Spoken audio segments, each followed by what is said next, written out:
This Thanksgiving might be a little different. You might not want to cook that big turkey, so instead, cook a turkey breast. And in the Dash Chef Series air fryer oven, with this recipe, you can put it in frozen and it's ready in no time, and it comes out juicy and delicious. Plus, your oven stays open for sides and pies. Chop the herbs, then mix them into the softened butter.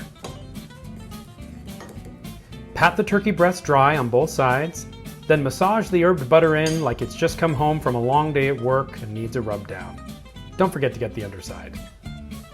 Now go wash your hands, they're filthy. That's better. Lightly season with salt and pepper and top with the sliced lemons.